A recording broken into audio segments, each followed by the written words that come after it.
안녕하세요. 오늘 생성형 인공지능 시대 기업교육의 혁신, HRD 분야의 혁신에 대해서 말씀드릴 이화여대 미래교육연구소장을 맡고 있는 교육학과 교수 정재영입니다. 네, 이렇게 온라인으로 뵙게 돼서 너무 반갑습니다.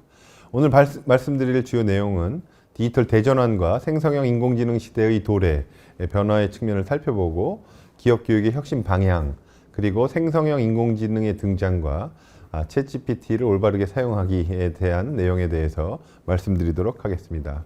먼저 디지털 대전환과 생성형 인공지능 시대의 도래에 대해서 말씀드리도록 하겠습니다.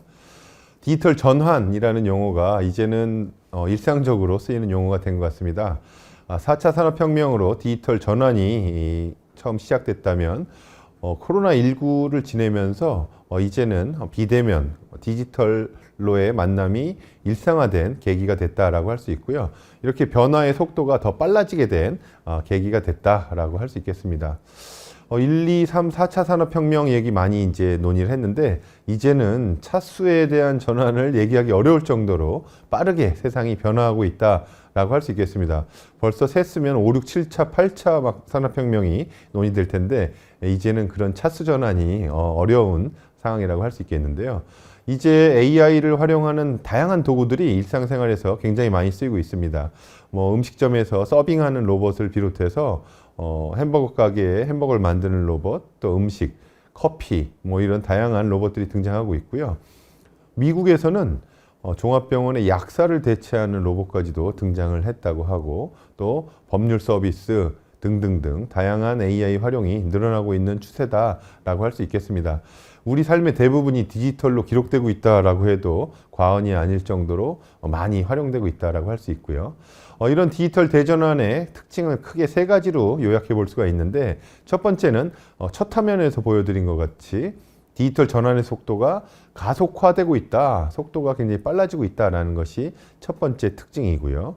두 번째 특징은 파급 효과와 범위의 확장성이 커지고 있다. 그래서 특정 산업 분야에서 활용되던 이런 AI의 기술들이 이제는 삶의 대부분의 영역에까지 영향을 미치고 있다라고 할 수 있겠고, 근데 가장 중요하게 제가 생각하는 점은 방향에 있어서의 양면성이라고 할 수 있겠습니다. 디지털 전환의 속도에 따라서 역량을 갖추고 이걸 활용하는 개인과 기업, 조직에게는 기회 요인이 될 수 있는 반면에 현재 상태로 유지하는 것만으로는 상당한 위기에 빠질 수도 있다. 이런 걸 우리가 디지털 격차라고 표현하는데요. 개인뿐만 아니라 조직의 측면에서도 이런 디지털 격차가 심화될 가능성이 크다라고 할 수가 있겠습니다. 우리가 인터넷 전환, 또 그 전에 전산화를 거칠 때도 이런 경험들 굉장히 많이 우리가 했었다라고 할 수 있겠습니다. 교육 분야에서 대표적으로 AI가 도입돼서 변화를 일으키는 이런 영역 중에 서비스 중에 하나가 우리가 ITS라고 표현하는데요. 인텔리전트 튜터링 시스템입니다. 인텔리전트 튜터링 시스템은 학습 격차가 있는 영역에서 이런 격차를 줄여주는 컴퓨터의 역할에 대한 고민으로 만들어진 서비스인데요. 이런 ITS를 개발하고 연구했던 첨단의 그 대학이 미국의 카네기 멜론 대학입니다. 카네기 멜론 대학에서 이런 학습의 격차를 줄이기 위해서 컴퓨터가 지원하는 ITS를 연구해 왔는데, 사실은 이게 큰 효과나 반향을 못 일으켰다, 불러일으키지 못했다라고 할 수 있는데, 최근에 이런 ITS가 각광을 받고 있는 이유는 바로 AI 기술이 접목되면서부터라고 할 수 있겠습니다. 그냥 정해져 있는 문항과 내용으로 학습시키는 컴퓨터가 아니라 이제는 AI 기반으로 학습자의 상황을 판단하고 또 학습의 그 예측도 하고 또 추천 서비스까지 반영되면서 이제 다양한 분야에서 이런 ITS의 활용이 급격히 늘어나고 있다라고 할 수 있겠습니다. 특히 정해져 있는 커리큘럼을 정확하게 전달하는 쪽에 이 ITS가 효과적인 것으로 지금 활용되고 있고요. 지금 초중등 교육, 고등교육 영역에까지 이 ITS가 전면적으로 보급되고 있는데요. 아시겠지만 옛날에 학습지 시장이 우리가 손으로 푸는 학습지였다면 이제는 전부 패드를 가지고 거기에다 컴퓨터로 학습을 하고 있고, 대학에서도 그런 시스템들이 되고 있고요. 이제 성인 교육의 분야에까지도 확대되고 있다라고 할 수 있겠습니다. 대표적으로 ITS를 쓰고 있는 시스템 중에 하나가 서드 스페이스 러닝이라는 프로그램인데 이런 것도 지식, 특히 수학 교육에 있어서 학습자의 격차들을 줄여줄 수 있는 1대1 맞춤형 교육의 도구로 활용되고 있다라고 할 수 있겠습니다. 이것뿐만 아니라 교육 분야에서는 학생의 생활, 학습자의 활동, 그리고 과목 선택이나 또 관리에 이르기까지, 그리고 상담의 영역에까지도 이런 학사 관리 시스템으로서의 AI가 활용되고 있는데, 대표적인 게 미국 애리조나 주립대 이어드바이저 시스템인데요. 우리나라 대학에서도 이런 학생들의 학사 관리, 학습자들의 학사관리 시스템으로서의 AI의 지원들이 지금 늘어나고 있습니다. 서울대학교의 SNU 봇, 그다음에 중앙대학교의 찰리, 성균관대학교의 킹고, 그리고 제가 근무하는 이화여대에서도 채티라는 프로그램을 만들어서 학습자 관리를 AI가 해주는 이런 시스템으로 활용하고 있다라고 할 수 있겠습니다. 기존에 있던 LMS와는 조금 차원이 다르게 적극적으로 상호작용할 수 있는 이런 시스템으로서의 학사관리 시스템이라고 이해하실 수가 있겠고요. 한 차원 더 나아간 시스템인데요. 중국의 CCS, 클래스룸 케어 시스템인데, 아마 기업에서도 교육을 운영하시는 운영자 입장에서 고민 중에 하나가 학습자들이 집중을 잘 하지 않는다. 어떻게 하면 더 집중하게 할 수 있을까? 이걸 중국에서는 CCTV를 설치해서 학습자들이 얼마나 그 수업이나 교육에 집중하고 있는지를 이렇게 평가를 실시간으로 하고 있는데요. CCTV를 설치해서 학습자들의 안면 인식을 통해서 얼마나 집중하는지를 볼 수 있는 시스템입니다. 이게 좋을지 나쁠지에 대한 이슈는 지금 있는데, 중국은 지금 아주 무차별적으로 이런 시스템을 활용을 하고 있고요. 지금 이 기사가 미국에서 나온 기사인데, 이런 것까지 가는 건 조금 위험하지 않을까라는 이런 기사의 내용입니다. 그래서 이렇게 영역에서, 교육 영역에서 활용되고 있는데, 중국에서 더 놀라운 사실은 지금 이 그림에서 보시면 우측 상단에 어린이들 머리에 머리띠가 보이시죠? 그 머리띠가 뇌파를 측정하는 시스템입니다. 뇌파를 측정해서 이제 안면 인식만 가지고는 모르겠다. 학생들이 다 웃고 있으면 학습을 하고 있는 것처럼 보이기 때문에 뇌파까지 이제 수집을 해서 학생들의 집중도까지 보고 있는데, HRD 영역에서 여기까지 하기는 쉽지는 않을 텐데 제가 활용되고 있는 사례로서 말씀을 드렸습니다. 이렇게 다양하게 활용되고 있는 AI가 기업 교육에 영향을 많이 미칠 것으로 보고 있는데요. 기업 교육에 있어서의 핵심적인 문제와 변화의 방향에 대해서 살펴보고, 생성형 AI 활용에 대해서 살펴보도록 하겠습니다. 평균 지향의 교육이 문제다. 강의식 교육의 가장 큰 문제는 바로 대량 생산형 이 공장 시스템과 같다라고 우리가 표현을 하는데, 효율적인 것처럼 보이지만 공장과 교육과의 차이점은, 공장은 동일한 결과물을 만들어내는 표준화에 성공을 했지만 교육은 이런 대량 생산 교육으로 동일한 학습의 결과를 만들어내는데 실패했다라는 점입니다. 기업 교육도 하다 보시면 동일한 내용의 교육자를 제공하지만 학습자마다의 성과는 다 다르다. 이걸 어떻게 우리가 해결할 수 있을까가 우리 HR 담당자들의 공통된 고민이라고 할 수가 있겠는데요. 평균의 함정에 빠진 교육에 대해서 우리가 많이 얘기하는데, 1940년대 미국 전투기 조종사고들이 굉장히 많이 일어났다고 하는데, 왜 그런지를 살펴봤더니 이 조종석을 성인 남성의 평균 신체 사이즈대로 이 조종석을 만들었다는 것입니다. 그래서 이 조종석에 맞는 조종사가 있는지를 살펴봤더니 실제 조종사 중에는 이 평균에 맞는 조종사는 없었다는 점이죠. 결과적으로 말한다면 교육 제공자가, 공급자가 만들어 놓은 커리큘럼을 동일한 시간에 동일한 방식으로 제공할 때 학습에 성공하기가 어렵다라는 점입니다. 그래서 최근에 많은 방식으로 기업 교육이 전환을 하고 있는 이유가 바로 이 부분이라고 할 수가 있겠습니다.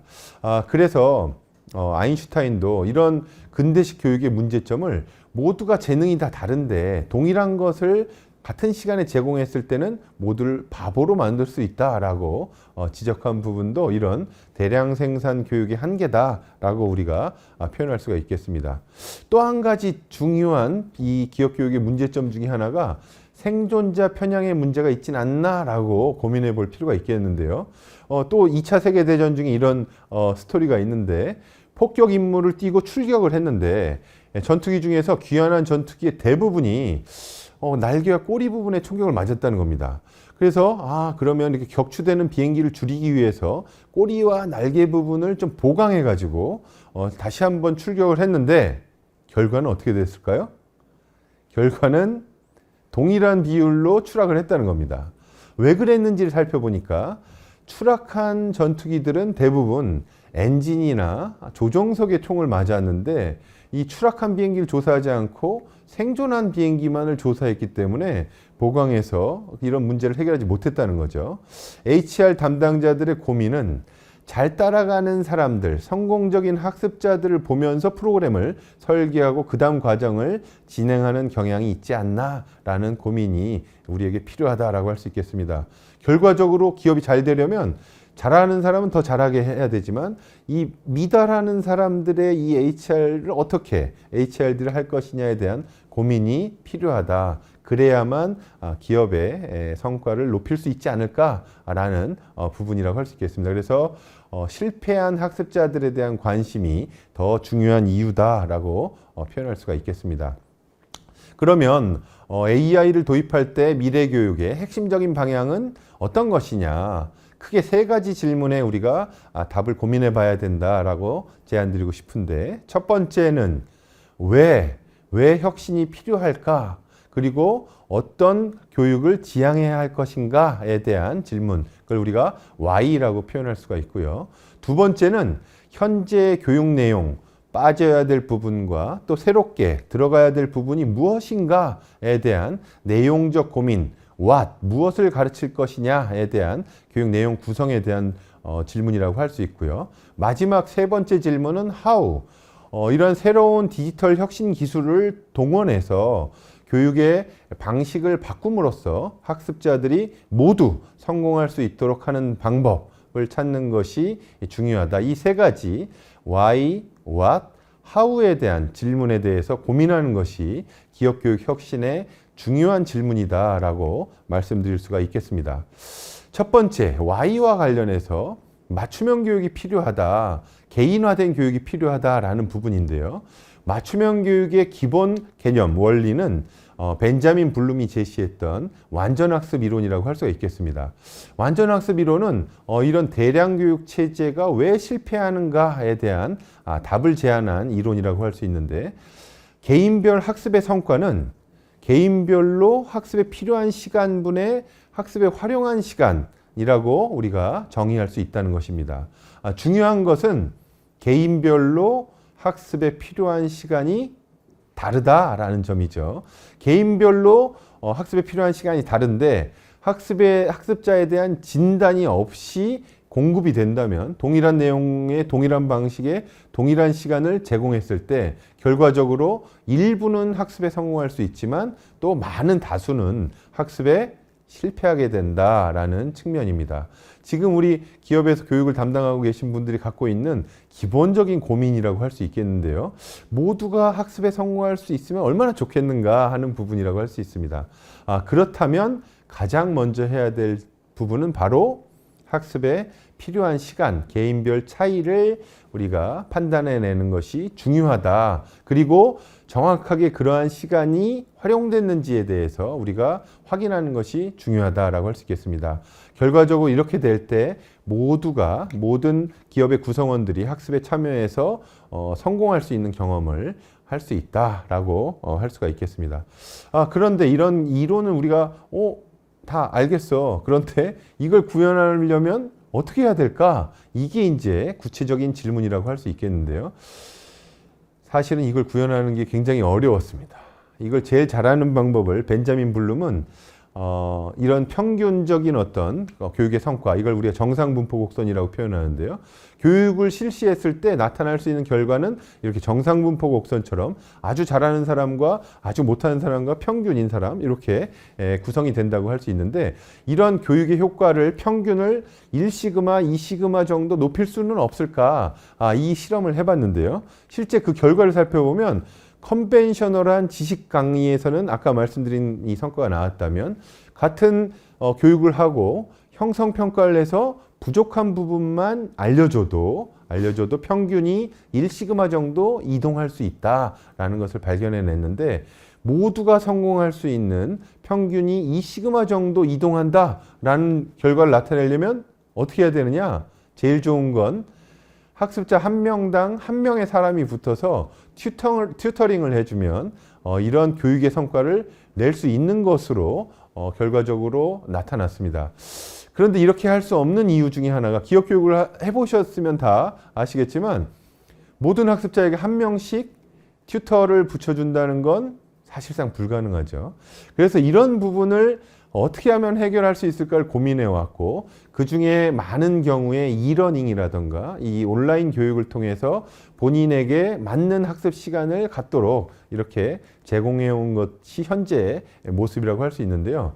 온라인 교육이 잘 안 되는 여러 가지 이유가 있다고 할 수 있겠습니다. 온라인 교육을 네 글자로 요약하면 클릭이라고 우리가 표현하는데 클릭해서 넘기는 경우가 너무 많다는 거죠. 그래서 그 문제를 해소하는 여러 가지 이제 대안들이 제시됐지만 결과적으로 한 명의 멘토가 붙어서 그 사람의 학습자가 모르는 것도 알려주고 동기를 부여해 줄 수 있는 이런 역할을 하는 데는 아직까지 성공적이지 못했다라는 부분이 있고 또 한 가지는 학습자의 자기주도적 학습 역량에 따라서 온라인 교육은 상당한 결과에 있어서의 상당한 격차를 낼 수 있다. 그러면 이런 Y와 관련해서 개인별 맞춤형 교육을 잘할 수 있는 이런 방식이 바로 튜터인데 이 튜터를 AI가 맡을 수 있다면 하는 것이 지금 교육 혁신의 방향이다라고 할 수 있겠습니다. 이런 역할을 생성형 AI를 포함한 AI 도구들이 도움을 줄 수 있지 않을까 하는 것이 이런 혁신의 중요한 방향이라고 우리가 생각할 수가 있겠습니다. 두 번째, 지금 기업들이 가장 고민하는 내용 중에 하나가 교육을 받은 내용과 실제 활용하는 측면에서의 갭이 너무 크다. 지식교육을 받는 것이 어떤 의미가 있느냐, 이걸 개선하기 위해서 지금 다양한 노력들을 하고 있는데요. 그래서 우리가 교육과정을 크게 두 가지 측면으로 구분해 볼 수가 있겠습니다. 첫 번째는 지식에 대해서 이해하고 암기하는 것, 이걸 우리가 노잉의 과정이라고 표현하는데요. 아는 과정이라고 할 수 있고요. 그리고 이 아는 것을 활용해서 더 높은 학습의 목표를 달성하는 이런 창의적인 학습을 우리가 두잉의 과정으로 표현을 하고 있습니다. 기업 교육을 노잉과 두잉으로 구분해 본다면 노잉 중점의 교육이 있을 수가 있겠고 두잉이 결합된 교육이 있을 수가 있는데 아니면 두잉만 하는 활동들도 굉장히 많습니다. 요즘에 협업을 위해서 뭐 이런 활동 중심을 하는 게 있는데 결과적으로 중요한 건 노잉만을 강조하는 교육과 두잉만을 강조하는 교육이 모두 효과가 없을 수 있다라는 것이죠. 이걸 우리가 에빙하우스의 망각곡선이라고 표현하는데요. 노잉만 하는 것은 죽은 지식, 이너트 날리지라고 표현하고요. 두잉만 하는 연수를 레시피, 그래서 요리 만드는 레시피처럼 방법만 얘기하는 건데 결과적으로 체화되는 학습이 되기 위해서는 이 노잉 플러스 두잉의 교육 경험을 하는 것이 중요하다. 그래야만 체화된 지식이 되고 이게 전이될 수 있는 지식, 활용할 수 있는 역량으로 갖춰질 수 있다라는 점이 되겠습니다. 그래서 노잉 플러스 두잉을 하기 위해서 아마 HR 담당자들이 굉장히 많은 고민을 하고 계실 텐데 노잉의 과정을 잘하는 것과 두잉의 과정을 잘하는 것을 잘 관리할 수 있는 시스템이 사실 쉽지는 않습니다. 그런 부분을 도와줄 수 있는 도구들이 이제 등장했는데 그 중에 하나를 오늘 챗GPT로 설명을 드리고자 하는 부분이라고 할 수 있겠습니다. 또 다른 부분 중에 하나가 모라백의 역설이라고 표현하는데요.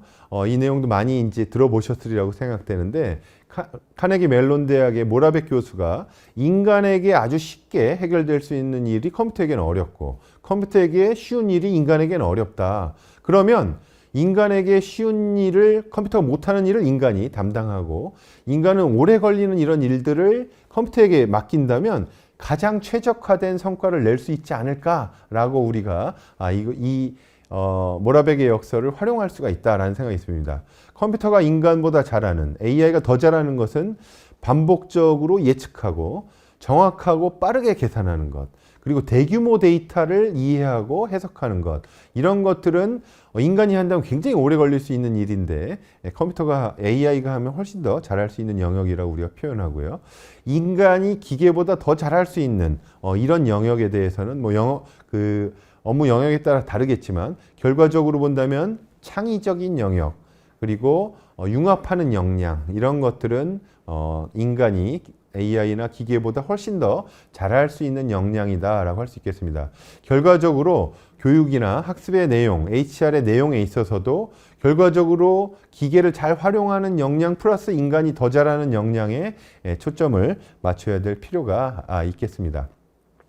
근데 현재 기업 교육의 내용을 우리가 살펴본다면 사실상 현재 리멤버와 언더스탠드라고 표현하는 낮은 수준의 노잉에 초점을 많이 맞추고 있다라는 점입니다.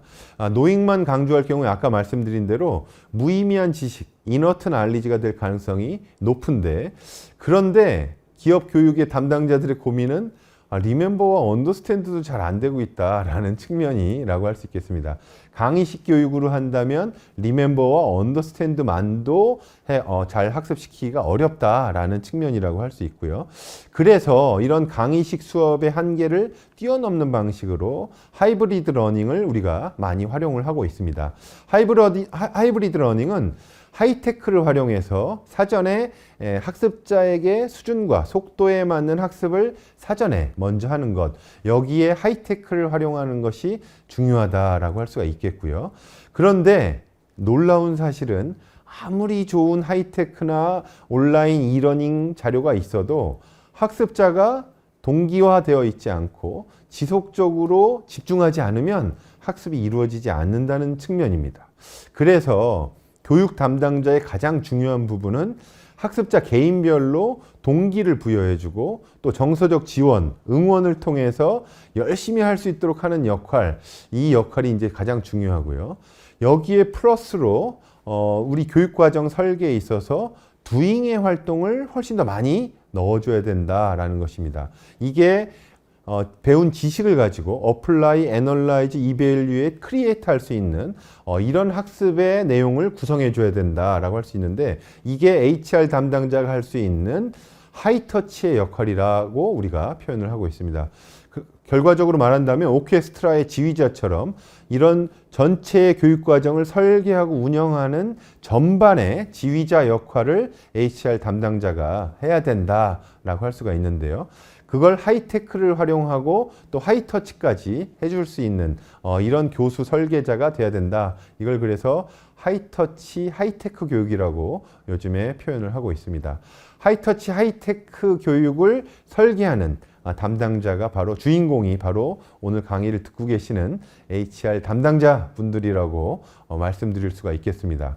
그렇게 된다면 현재의 기업 교육의 방향이 이 텍사노미라고 표현하는데, 텍사노미 삼각형이죠. 텍사노미 오브 러닝 오브젝티브스, 학습 목표의 삼각형 위계를 보여줄 때 왼편에 있는 리멤버 언더스탠드에 머물러 있는 현재 학습이 그 비중을, 교실 수업에서의 비중을 줄임으로써 사전 학습에 두는 것이 바로 오른쪽 그림, 거꾸로 됐죠, 삼각형이. 그걸 우리가 플립 러닝이라고 표현합니다. 삼각형이 뒤집어졌구나, 거꾸로 뒤집힌 교육, 그걸 우리가 플립 러닝이라고 표현한다라고 할 수 있겠습니다. 플립 러닝의 변화를 보면 삼각형이 왜 뒤집어졌느냐, 강의실에서의 쓰는 시간을 표현하는데요. 이 왼쪽의 삼각형에서는 리멤버와 언더스탠드, 즉 노잉에 해당하는 교육의 시간을 많이 쓰고 있는 교육, 그걸 우리가 왼편의 현재 또는 과거의 기업 교육이라고 본다면, 미래의 기업 교육의 경우에는 이 삼각형이 뒤집어진 걸 보시면 사전 학습을 통해서 리멤버 언더스탠드가 학습이 된 걸 바탕으로 강의실에서의 시간은 위에 어플라이, 애널라이즈, 크리에이트, 이밸류에이트 할 수 있는 이런 창의적인 학습, 두잉의 활동, 다른 말로 표현하면 팀 프로젝트라든가 개인 프로젝트, 실제 문제 해결의 과정에서의 지식을 적용하는 이런 데 시간을 훨씬 더 많이 활용하는 것이 중요해졌다라고 말씀드릴 수가 있겠습니다. 그걸 최근에 우리가 많이 기업에서도 하고 계시는 하이브리드 러닝, 그리고 하이터치, 하이테크 교육이라고 우리가 표현할 수가 있겠습니다. 이런 기업 교육에서의 변화 방향에 아마 선도적으로 지금 변화를 하고 계시리라고 생각하고 하고 계신 역할의 이론적 기반이 바로 이런 이론에 기반하고 있다라는 것을 다시 한번 설명드리도록 하겠습니다. 그렇다면 이제 HR 측면에 있어서 AI를 어떻게 활용할 것이냐 하는 측면인데요. 크게 주체로 본다면 두 가지 주체로 우리가 나눠볼 수가 있겠습니다. 첫 번째는 교육을 설계하고 실제로 교육을 담당하는 교수자 또는 교수 설계자의 관점에서 AI를 활용하는 방향이 있겠고요. 또 하나는 학습자에게 AI를 활용하게 함으로써 맞춤형 교육의 튜터로서 활용하게 하는 이게 크게 두 가지 방향이다. 그래서 인공지능 AI와 협업하는 HRD 교육이라고 우리가 표현할 수가 있겠습니다. AI 튜터를 도입한다면 그냥 학습자의 관점에서 본다면 강의식으로 일방적 지식교육의 체제에서 교재 내용에 대해서 본인의 수준에 따라서 속도에 따라서 학습을 하면서 모르는 부분을 함께 학습할 수 있는 튜터의 역할을 해줄 수가 있다라는 부분이 가장 큰 장점이다라고 할 수 있겠고 어떤 역할로 활용할 수 있는지는 조금 이따 다시 또 말씀드리도록 하겠습니다. 생성형 인공지능의 등장에 대해서는 많이 내용을 학습하셨으리라고 생각해서 조금 빠르게 정리를 해드리도록 하겠습니다. 생성형 AI, 기존에 있었던 AI와는 또 다른 차원의 성과를 만들어내고 있는데 기존의 AI가 빅데이터의 기반으로 알고리즘을 생성하고 빠르고 정확하게 계산하고 예측하는 데 초점을 두었다면 이미 많이 활용되고 있고요. 그래서 패턴화된 활동들을 하고 있는데 생성형 AI는 뭔가 새로운 것을 창의적으로 만들어내는 역할을 하는 AI다라고 우리가 표현을 하고 있습니다. 이런 생성형 AI가 과거에도 있었는데 이렇게 각광을 받고 있는 이유는 기존의 생성형 AI가 가지고 있었던 여러 가지 한계점들을 지금 극복한 생성형 AI들이 등장하고 있다는 건데요. 무엇을 생성하느냐? 텍스트, 이미지, 비디오, 오디오, 3D 코딩에 이르기까지 정말 인간들이 만들어 왔던 이런 창의적인 역할들을 새로운 걸 만들어내는 역할들을 지금 담당하는 AI가 등장했다라는 것이고 그 중에 텍스트를 생성하는 생성형 AI가 대표적으로 챗GPT, GPT-4, 또 노션 AI, 요즘에 나온 구글의 바드, 또 리튼 이런 것들이 텍스트를 생성해내고 있고요. 이미지를 생성하는 것의 대표적인 생성 AI가 바로 미드저니, 달리 이런 것들이 있습니다. 그리고 최근에는 텍스트, 이미지, 비디오, 오디오까지 융합적으로 생성해낼 수 있는 이런 시스템으로 발전을 하고 있다라고 할 수 있는데 아까 말씀드린 대로 이런 생성형 AI가 그동안에는 왜 이렇게 활용되지 않았을까? 챗GPT 이전에는 거의 활용되지 않았었는데 그 가장 큰 이유가 바로 할루시네이션이라고 표현하는 잘못된 데이터와 정보를 만들어내는 이런 환각 증상이라고도 표현하는데요. 보시는 이 그림이 사진이 기존의 생성 AI에게 연어가 강물을 헤엄치는 사진을 만들어줘 했더니 이런 걸 만들어내는 거예요. 너무 우스꽝스럽죠? 우리가 생각하는 이 연어가 헤엄치는 것이 아니라 연어 필레가 강물에 떠 있는 이런 사진이라고 할 수 있는데 이런 할루시네이션 현상이 너무 많았다. 근데 챗GPT가 이런 할루시네이션을 상당히 줄여줬다라는 특징이 있겠고요. 근데 인간에게도 사실은 할루시네이션이 있습니다. 이 대표적인 우리 이 사진인데요. 왼편에 보시면 지금 A하고 B로 표시되어 있는 이 그림이 색깔이 같은 색깔로 보이시나요? 같은 색깔로 보이시면 좀 더 이상한 건데 다르게 보이시죠? 이게 인간의 할루시네이션인데 주변의 상황에 따라서 다르게 보이는데 실제로 오른쪽에 보시면 원래는 같은 색깔입니다. 같은 색깔인데 주변에 있는 색깔에 따라서 이게 완전히 다르게 보이시죠? 이게 인간에게 있는 할루시네이션인데 인간의 뇌도 인간의 데이터 수집 기관들을 통해서 수집된 데이터를 가지고 판단을 하기 때문에 이렇게 실수를 하게 되는 현상이라고 할 수 있는데 결과적으로 이런 할루시네이션이 AI에게 많았었는데 이걸 적극적으로 줄인 게 챗GPT다라고 할 수 있겠습니다. 많이 알려져 있는 데이터인데 넷플릭스가 100만 유저를 달성하는데 3.5년, 페이스북은 10개월, 챗GPT는 5일 만에 100만 유저를 달성했고 또 2개월 만에 1억 명을 돌파했는데 이 세계 신기록을 세운 지 얼마 안 됐는데요. 최근에 다시 스레드라는 SNS가 이 기록을 또 돌파해서 세계 신기록 보유를 올해는 못했지만 어쨌든 이런 서비스, 인터넷 서비스에 있어서의 세계 신기록을 세웠다라고 할 수 있겠습니다. 빌 게이츠는 챗GPT가 인터넷의 등장만큼이나 인류에 큰 영향을 미칠 것이다 라고 예측을 하고 있습니다. 이렇게 잠깐 떴다 사라질 기술은 아니다 라고 예상을 하고 있는데, 반면에 이탈리아에서는 국가적으로 차단을 해버린 이런 상황이었는데 한 달 만에 다시 이탈리아도 오픈을 했고요. 바이든 대통령은 이런 챗GPT가 위험하다, 특히 정치 영역 그리고 교육 영역에서 상당히 위험하다라고 경고를 했는데, 그 이유 중에 하나가 부정확한 정보가 아직도 들어있기 때문에 위험성이 있다. 그래서 특히 어린 나이에 학습자에게 더 위험하다라고 해서 오픈 AI가 챗GPT 안전성을 위해서 뭔가 조치를 하겠다고 했는데 아직까지 조치를 하지는 않고 있습니다. 왜 그러냐 하면 사용자 중에 상당수가 지금 청소년인 것으로 나타나고 있어서 아마 연령 제한을 하기가 쉽지는 않은 이런 상황으로 보이고요. 챗GPT의 기본 개념 잘 아시다시피 GPT라는 거대 언어 모델에 챗봇을 붙인 것이다. 이게 챗봇을 붙인 게 어떤 의미가 있느냐? 기존의 GPT나 다른 인공지능 모델의 경우에는 코딩을 잘하는 사람들만이 쓸 수 있는 이런 도구였다면, 챗봇을 붙임으로써 모든 사람들이 자연어로 소통하면서 이걸 활용하게 됐다는 점이 가장 큰 특징이다라고 할 수 있겠고요. 이 챗 GPT 중에서 원천 기술은 우리가 구글의 트랜스포머 모델이라고 볼 수가 있겠습니다. 트랜스포머 모델이 인코딩과 디코딩 영역을 만들어서 트랜스포머라는 이름을 지었는데, 오픈 AI가 그 중에서 디코더의 영역을 집중 학습시킨 게 바로 GPT라는 모델이고요. GPT 중에 할루시네이션을 아주 줄인 것이 GPT 3.5고, 그 GPT 3.5에 챗봇을 붙였다라고 할 수 있겠습니다.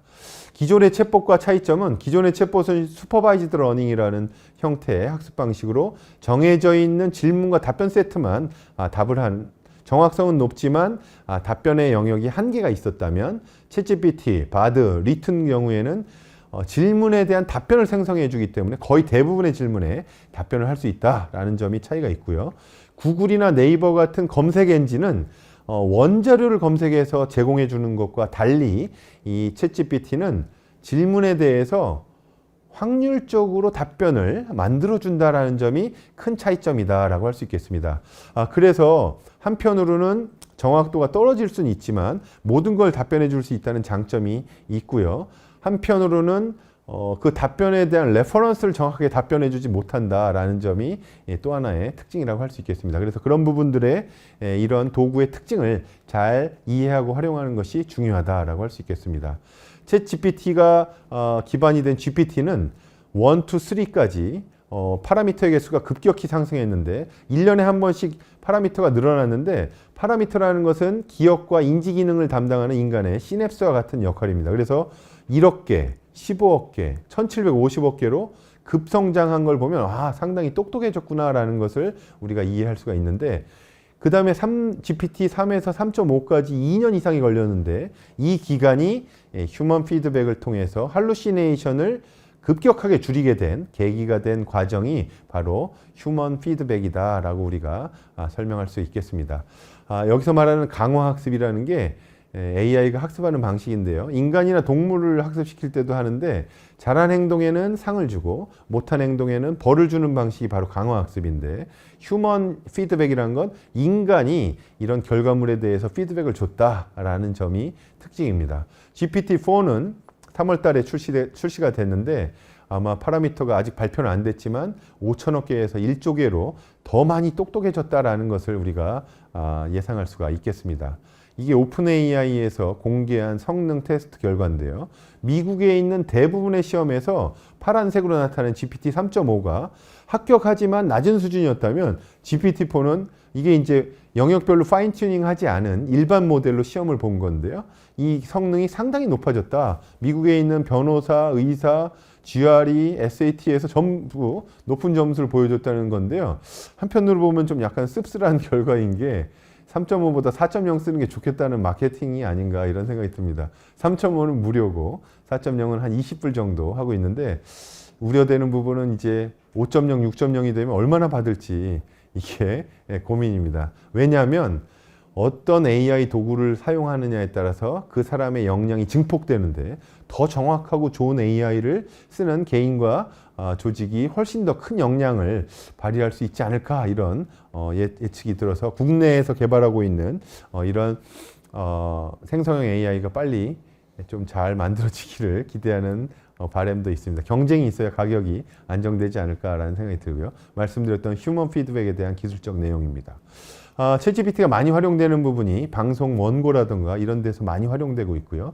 또 오른편에 보시면 유명 저널의 학술지에도 공저자로 지금 챗GPT를 쓰고 있다. 그래서 연구 분야에서도 지금 챗GPT의 활용이 활발하게 이루어지고 있는 측면을 볼 수 있고 문화예술 분야에서는 미술대회에서 미드저니로 그린 그림이 1등을 차지했고 사진대회에서도 1등을 차지했습니다. 놀라운 사실이 아닐 수가 없는데 첫 번째는 그 심사위원들이 이걸 챗GPT로 만들었다는 걸 발견해내지 못했다는 점이고요. 두 번째는 인간이 만들어낸 것보다 더 높은 점수를 받았다. 이 두 부분이 지금 세상을 깜짝 놀라게 하고 있는데 이 이슈는 문화예술 분야에서 지금 굉장히 큰 이슈로 아직까지 정리되어 있지는 않은데 어떻게 이걸 다뤄야 될지 고민이 되고 있는 부분입니다. 결과적으로 유의사항 중에 AI가 갖고 있는 그 유의사항과 같은 부분인데요. 편향된 데이터로 학습하면 편향된 답변이 나올 수 있다는 점, 그리고 잘못된 정보로 학습된 부분에 부정확한 답변이 여전히 남아있다는 점이고요. 또 한 가지는 개인정보와 관련돼서 또는 회사의 정보와 관련돼서 침해 우려가 있다. 그래서 우리나라의 삼성뿐만 아니라 해외 기업들도 기업의 데이터를 활용하는 데는 지금 제한을 많이 두고 있어서 이 부분을 극복하기 위한 방안들이 지금 논의가 되는 중입니다. 그래서 그 회사만 쓸 수 있도록 별도로 구축해주는 방안도 있고요. 아니면 별도의 다른 인공지능 언어 모델을 활용하는 해서 파인 튜닝 시키는 방법도 있는데 지금 이 부분에 대해서는 상당히 논의가 진행되고 있다라고 할 수 있겠습니다. 챗GPT를 올바르게 기업 교육에서 활용하는 방안에 대해서 말씀드리고자 하는데 사실은 교육부가 의뢰해서 초중등 교육 그리고 대학 교육 그리고 성인 학습에 이르기까지 챗GPT를 올바르게 사용하는 방법의 가이드라인 연구를 제가 연구 책임자로 맡아서 내일 그 시안을 발표할 예정인데 그 내용 중 일부를 오늘 조금 설명드리고자 하는데요. 첫 번째는 지식교육이 필요 없다라는 논란이 있는데 사실 지식교육이 더 중요해졌다라고 저는 강조를 하고 있습니다. 세세한 인포메이션에 대한 기억보다는 중요한 개념, 핵심 개념 중심으로의 지식교육이 훨씬 더 중요해졌다는 겁니다. 지식이 많고 전문성이 높은 사람일수록 이 생성형 AI를 썼을 때 증폭되는 역량이 더 커질 수 있다라는 점이고요. 지식과 내용, 전문성이 부족한 사람은 증폭되긴 하지만 이 규모가 작다라고 저는 이해를 하고 있습니다. 왜냐하면 이 챗GPT 또는 생성형 AI와 소통할 수 있는 프롬프팅 역량에 있어서 전문성을 갖춘 사람과 그렇지 않은 사람의 격차가 엄청나게 크기 때문에 한 분야의 전문성을 갖추는 것은 앞으로 더 중요해질 수 있다라는 부분을 말씀드릴 수가 있고요. 결과적으로 프롬프팅을 잘하는 것이 중요해졌다. 근데 프롬프팅을 잘하려면 그 분야의 전문성이 높아야 된다. 플러스 각 도구들의 특성을 이해해야 하고 활용할 수 있어야 된다는 점이 두 가지라고 할 수 있겠습니다. 아마 이 프롬프팅을 잘하는 방법에 대한 자료들도 많고 또 이후에도 여러 강의가 있어서 참고해 보시면 좋겠고요. 챗GPT를 제대로 활용하려면 질문을 잘 할 수 있어야 되고 답변을 재구성하고 또 본인의 설명할 수 있어야 되는데 그러기 위해서는 필요한 역량들을 갖춰야 되는데 저는 그 중에 가장 핵심이 바로 각 분야의 전문성이라고 말씀드릴 수가 있겠습니다. 그래서 챗GPT를 활용해서 코파일럿, 우리가 부조종사라고 표현하는데요. 마이크로소프트가 이런 프롬프팅으로 다양한 도구를 활용하는 시스템 이름을 코파일럿이라고 지었는데 바로 부조종사로 여러분이 주인공이 돼서 AI 도구를 활용하라는 의미고요. 멋진 말이나 자동차처럼 도구가 나왔다. 나의 역량을 증폭시킬 수 있는 도구가 나왔다. 결과적으로 자동차를 운전하려면 운전 기술을 알아야 되듯이 그렇지만 지리적인 정보를 잘 아는 전문성도 굉장히 중요하다. 그래서 이 도구를 잘 활용해서 전문성을 증폭시켜야 된다고 할 수 있겠습니다. 챗GPT 사용자의 안전성 테스트가 유네스코에서 며칠 전에 발표를 했는데요. 유네스코의 사용자 가이드에 3가지 질문이 있는데 챗GPT를 사용할 수 있느냐 없느냐를 검증하는 3가지 질문인데요. 첫 번째, 결과가 사실인지 여부가 중요하냐? 사실인지 여부, 정확성이 중요하지 않다. NO. 그럼 마음껏 써라. 근데 정확성 여부가 중요하다면 두 번째, 정확성을 판단할 수 있는 전문성이 있느냐? Yes면 쓰라는 거고요. 그리고 그 결과가 법적, 도덕적으로 본인이 책임질 수 있느냐? 이 3가지의 Yes인 사람이 쓰는 것이고 그렇지 않으면 쓰는 것이 위험하다라고 유네스코에서 제안을 하고 있습니다. 교육적으로 어떻게 활용할 것이냐? 이게 중요한 부분인데요.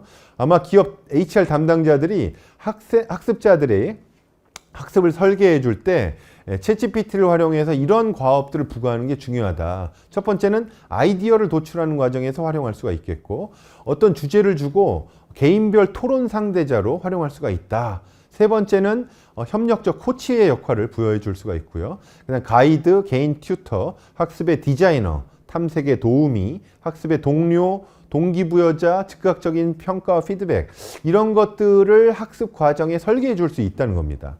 과제를 부여할 때 예를 들어서 대학에서 예전에 과제를 부여할 때 어떤 것에 대한 보고서를 작성해라 라는 과제를 줬다면 이제는 그렇게 해서는 평가하기 어렵습니다. 그냥 챗GPT를 써서 내버리니까요. 그럴 때 대학에서 많이 쓰는 평가 방식이 챗GPT를 활용해서 글을 쓰고 본인이 글을 쓰고 챗GPT로 점검하고 그걸 반영해서 개선된 보고서를 작성해라. 이렇게 요즘에 과제들을 부여하고 있는데요. 이런 과제를 부여하는 이유는 그냥 첫 번째 보고서가 챗GPT의 도움으로 더 업그레이드 되는 경험을, 학습의 경험을 제공한다는 점입니다. 거기서 개인적인 튜터의 역할을 수행할 수가 있게 되는 것이죠. 그래서 기업 교육에서의 프로젝트를 설계할 때 챗GPT가 이런 역할을 할 수 있도록 과제 안에다가 넣어주는 것이 굉장히 중요하다라는 점을 말씀드릴 수가 있고요. 프로젝트를 할 때 어떻게 쓸 수 있느냐? 처음에 프로젝트를 디자인하는 단계에 리서치 디자인에서의 아이디어 발굴 그리고 데이터를 모으는 데 있어서의 도움 여기는 아마 검색 엔진도 도움을 받을 수 있고 챗GPT의 도움을 받을 수도 있고요. 그 다음에 데이터를 분석하는 데 있어서 예전에는 데이터 분석에 있어서 난 역량이 부족해 했었지만 이제는 데이터를 분석하고 해석하는 것까지도 챗GPT의 도움을 받을 수가 있기 때문에 굉장히 효율적으로 프로젝트를 수행할 수가 있다라는 것이고요. 그리고 라이팅에 있어서도 보고서 쓰는데도 도움을 줄 수가 있습니다. 그래서 사실 기업의 데이터를 활용해서 프로젝트를 수행할 때는 사실상 챗GPT를 쓰는 게 제한되어 있지만 우리가 연수나 HRD 측면에서 시뮬레이션 자료를 가지고 보고서를 작성하는 것은 충분히 가능하다. 결과적으로 여기서 훈련된 내용을 가지고 본 보고서를 쓸 수가 있겠죠. 그래서 이런 과정에서의 프로젝트 학습에 있어서의 도움 역할을 해줄 수가 있다라는 것이고요. 교수자, 지금 듣고 계신 분들이 대부분 교수 설계자들이신데 교육을 계획하는 단계에서 목표 내용, 학습 자료, 맞춤형 학습 자료의 제공 등이 가능하고요. 수업을 진행하는 교육 과정 운영 중에서도 자료 제작, 수업 자료 제작, 내용 개선, 교수법 개선 등에도 도움을 받을 수가 있고 또 평가 계획을 작성해서 실제 평가에 이르기까지도 서술형 평가를 하는데 챗GPT가 도움을 줄 수 있다. 그리고 만들어진 결과물에 대해서도 피드백을 만들어줄 때 개인별 맞춤형 피드백에도 도움을 줄 수가 있다라고 할 수 있겠습니다. 그럼 학습자에게는 어떤 도움이 될까? 아까 말씀드린 유네스코의 내용과도 일치가 되는데 그걸 제가 좀 더 세분화해 본다면 개인별 학습의 목표를 설정한다. 여기 유의사항으로는 반드시 책이나 논문과 같이 주교재가 있어야 된다라는 점이 포인트고요. 두 번째, 학습의 계획을 수립할 수 있다. 여기에 또 유의사항은 본인의 학습자의 수준과 속도가 중요하다라는 점이고 세 번째는 학습의 진행에 있어서 아까 말씀드린 동기부여, 동료 학습, 토론 대상자가 될 수 있는데 과도한 의존을 하면 안 되겠다라는 점이 유의사항이고요. 평가와 피드백에 있어서도 진단 형성 총괄 평가를 하는데 이 평가의 내용을 무조건 챗GPT에 의존해서는 안 된다라는 전문가의 평가도 중요하다라는 점이 되겠습니다. 학습의 유의사항을 마지막으로 말씀드리겠는데요. 위험 요인이 빠른 정보 생성에 따라서 의존도가 너무 심화된다. 그러면 사실 학습이 잘 안 될 수가 있겠습니다. 본인이 학습의 주체가 돼서 학습을 주도해야 되는데 이런 주도성이 필요하다라는 것이고요. 연령 제한은 이제 우리 성인에게는 필요 없지만 각 그 시스템별로 연령 제한들이 붙어 있기 때문에 그 내용을 안전하게 쓰는 것이 중요하겠다. 그리고 할루시네이션, 가짜뉴스, 잘못된 정보가 아직도 있기 때문에 정확성 판단이 중요하다. 그리고 인공지능이 생성한 지식과 정보의 획일화가 될 가능성도 있습니다.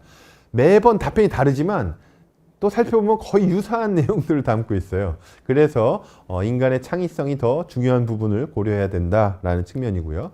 개인정보 보호가 필요하고 표절이나 저작권 관련해서는 사용자의 책임성이 중요하다라는 점, 그리고 성인종, 문화적 차별성이 아직 들어있기 때문에 다양성에 대한 고려가 필요하고, 또 아까 말씀드린 것처럼 교육 격차, 무료, 유료 버전의 차이, 이런 것들이 이제 있기 때문에 이걸 어떻게 우리가 극복해 나갈까 하는 게 또 다른 과제다라고 할 수 있겠습니다. 오늘 생성형 AI를 어떻게 활용하실 것이냐에 대한 제 생각을 말씀드렸는데요. 그런데 The best way to predict the future, 미래를 예측하는 가장 좋은 방법은 is to invent it. 들으시는 분들이 주체적으로 만들어내는 것이다 라고 할 수 있겠습니다. 그래서 각 조직별로 조직에 맞는 미래 기업 교육의 방향을 만들고 실행하는 것이 중요하다라고 강조해 드릴 수가 있겠습니다. 제가 오늘 말씀드린 내용은 챗GPT 교육혁명이라는 책에도 담고 있고요. 뭐 이런 제가 쓴 책들에 이런 내용들을 그 이전에도 제가 많이 고민을 많이 해왔던 부분이라 참고하시라고 안내를 드리도록 하겠습니다.